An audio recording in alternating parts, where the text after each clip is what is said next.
Lectura del conflicto de los siglos, capítulo 7. El lector notaba un decaimiento general en el estado moral de la sociedad. Se necesitaba una gran obra de reforma.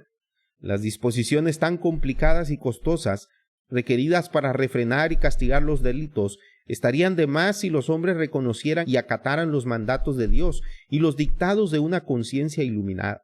Vio que los trabajos de Lutero tenían este fin, y se regocijó secretamente de que una influencia mejor se hiciese sentir en la iglesia. Vio asimismo que como profesor de la universidad, Lutero tenía mucho éxito.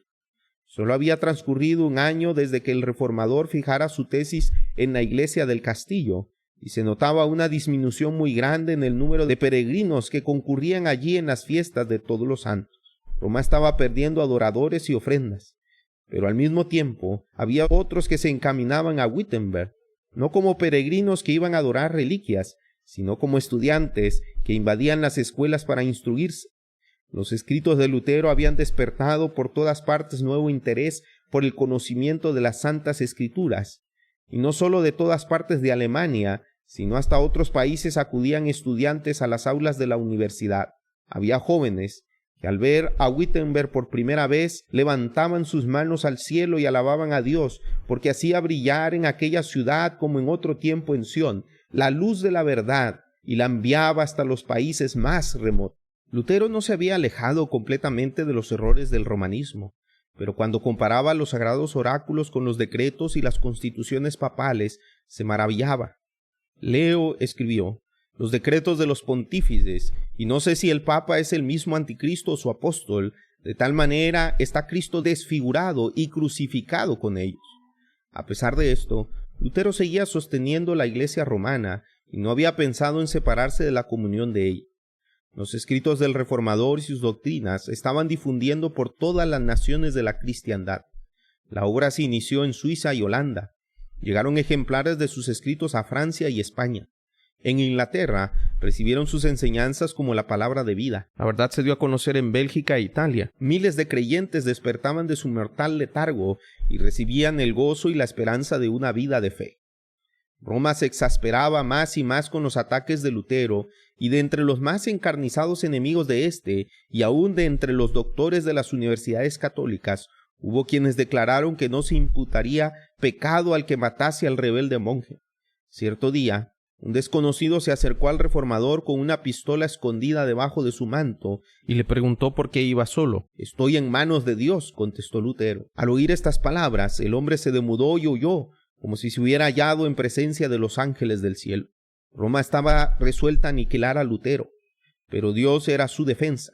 Sus doctrinas se oían por doquiera, en las cabañas, en los conventos, en los palacios de los nobles, en las academias y en las cortes de los reyes, y aún hubo hidalgos que se levantaron por todas partes para sostener los esfuerzos del reformador. Por aquel tiempo fue cuando Lutero, al leer las obras de Hus, descubrió que la gran verdad de la justificación por la fe, que él mismo enseñaba y sostenía, había sido expuesta por el reformador bohemio. «Todos hemos sido husitas», dijo Lutero, aunque sin saberlo, Pablo, Agustín y yo mismo, y añadía: «Dios pedirá cuentas al mundo, porque la verdad fue predicada hace ya un siglo, y la quemaron». En un llamamiento que dirigió Lutero al emperador y a la nobleza de Alemania, en pro de la reforma del cristianismo, decía refiriéndose al Papa: «Es una cosa horrible contemplar el que se hace llamar vicario de Jesucristo, ostentando una magnificencia superior a la de los emperadores. ¿Es esto parecerse al pobre Jesús o al humilde Pedro? Él es, dicen, el Señor del mundo, pero Cristo, del cual se jacta ser vicario, dijo: mi reino no es de este mundo. El reino de un vicario se extenderá más allá que el de su Señor». Hablando a las universidades decía: «Temo mucho que las universidades sean una ancha puerta del infierno, si no se aplican cuidadosamente a explicar las Sagradas Escrituras y grabarla en el corazón de la juventud. Ya no aconsejaré a nadie que no coloque a su hijo donde la Escritura no sea lo más importante. Toda institución donde los hombres no estén constantemente ocupados con la palabra de Dios se corromperá». Este llamamiento circuló con rapidez en toda Alemania e influyó poderosamente en el ánimo del pueblo. La nación entera se sentía conmovida y muchos se apresuraban a alistarse bajo el estandarte de la Reforma. Los opositores de Lutero, que se consumían en deseos de venganza, exigían que el Papa tomara medidas decisivas contra él. Se decretó que sus doctrinas fueran condenadas inmediatamente. Se concedió un plazo de 70 días al reformador y a sus correligionarios, al cabo de los cuales, si no se retractaban, serían todos excomulgados. Fue un tiempo de crisis terrible para la Reforma. Durante siglos la sentencia de la excomunión pronunciada por Roma había sumido en el terror a los monarcas más poderosos y había llenado a los más soberbios imperios con desgracias y desolaciones.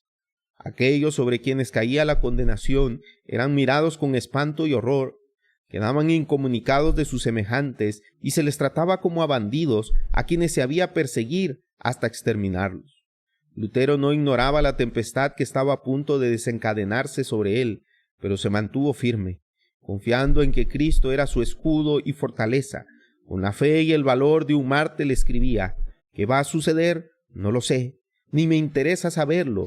Sea donde sea que estalle el rayo, permanezco sin temor. Ni una hoja del árbol cae sin el beneplácito de vuestro Padre Celestial, cuanto menos nosotros. Es poca cosa morir por el Verbo, pues este Verbo se hizo carne y murió por nosotros. Con él resucitaremos. Si con él morimos, y pasando por donde pasó, llegaremos hasta donde llegó y moraremos con él durante la eternidad.